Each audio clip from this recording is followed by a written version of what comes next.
June 22, 2023. Ukraine war, 9 years and 4 months from Putin's invasion into Crimea. A brief update. Big picture. Ukraine has had a number of successes in the last day, but bitter fighting continues across the front line.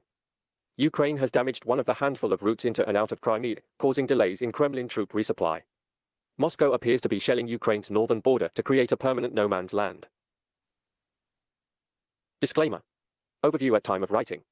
Information from public sources, not intended to be complete representations of combat zones. In addition to fog of war, Kiev and Moscow engage in propaganda campaigns. We bias towards Ukraine. Reports of unchanged lines do not intend to imply that no fighting, losses, or victories have occurred. Some information is expected to be on delay. We are not funded. Like and subscribe if you appreciated anything you heard. Dnieper Line. The Kremlin is blaming US biolabs for cholera disease in regions Moscow's army flooded. The river above the dam is drying, the flooded areas are drying. The Kremlin has ordered military troops to recover bodies, and there are concerns that the extent of fatalities due to Putin's destruction of the dam will be in part hidden. Zaporizhzhia front. Difficult fights are ongoing.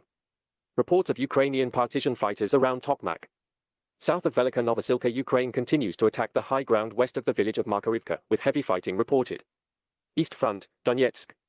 Chechnyan troops took a tree line approximately 1 kilometer long south of Avdiivka. Along the southwest side of Donetsk suburbs, Ukraine pushed up to the 2014 defense lines and may have caught the Kremlin's troops by surprise. Bakhmut area.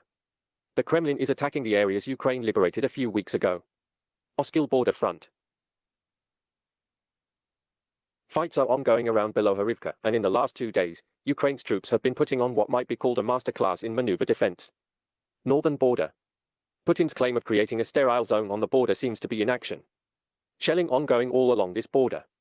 These shellings are into areas that are believed to be without serious troop levels by both sides, and so are questionable in military intent. Black Sea. Moscow has allowed 1 missile cruiser for patrols. One of a handful of bridge crossings to Crimea was hit by missile strikes. An oil field was carelessly smoking in the Bay of Tarman. Ukraine world-related. European nations are busy setting up hundreds of air defense missiles for Ukraine. Ukraine will be able to take hundreds of body shots from Putin's armies, while Putin will be left free to take hundreds, plus one. Discussion on the use of Romanian airspace for F-16S training is ongoing. Ukraine has funded the creation of a mid-range ballistic missile program, expected to reach 1,000 miles. We aim to bring more. Do like and subscribe for more content.